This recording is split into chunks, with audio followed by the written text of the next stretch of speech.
তোমরা হয়তো ভাবছো যে এতগুলো পেয়ারা এইভাবে জলে ভিজিয়ে রাখা কেন হয়েছে। হ্যালো বন্ধুরা, আবারও অনেক অনেক অনেক স্বাগত জানাই তোমাদের আমার আরও একটি ভিডিওতে।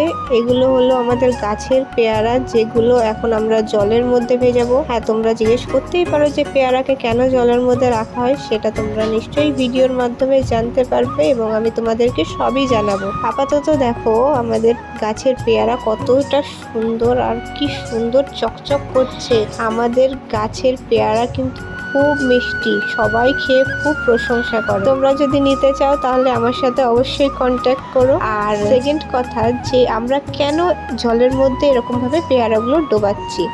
আসলে এই পেয়ারাগুলো তোলা হয়েছিল বিকালবেলা, যেগুলো ভোরবেলাতে হাটে নিয়ে যেতে হবে। তো হাটে নিয়ে যাওয়ার আগে পর্যন্ত এই পেয়ারার যে কালারটা রয়েছে, এই কালারটা টিকিয়ে রাখার জন্য এই জলে সারা রাত ভিজিয়ে রাখতে হয়, যার কারণে পেয়ারার কালারটা ঠিক একই রকম থাকে।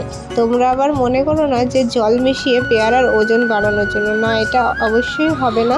আর এই যে পেয়ারার এইসব ভেজাতে ভেজাতে আরেকজন চলে এসছে আমাদের গ্রামের একজন মহিলা, যিনি আমাদের কাছ থেকে 2 কেজি প্রায় পেয়ারা নিয়ে গেল। আর এই দেখো শেষ ব্যাগের পেয়ারাটুকু ভিজিয়ে দিয়ে আমি এবারে এই কাজটা পুরোপুরি সম্পূর্ণ করছি। দেখো কত সুন্দর লাগছে না পেয়ারাগুলো দেখতে। এত বড় কড়াইয়ের মধ্যে, দুটো গামলার মধ্যে এরকম করে পেয়ারা ভেজানো হয়েছে। তোমরা কি আগে কখনো কেউ এরকম জিনিস দেখেছো? যদি দেখে থাকো তাহলে আমাকে কমেন্ট করে জানাবে। আর তোমাদের যদি আমার ভিডিও একটু ভালো লেগে থাকে তাহলে অবশ্যই একটু লাইক, কমেন্ট এবং শেয়ার করে দেবে। Thank you.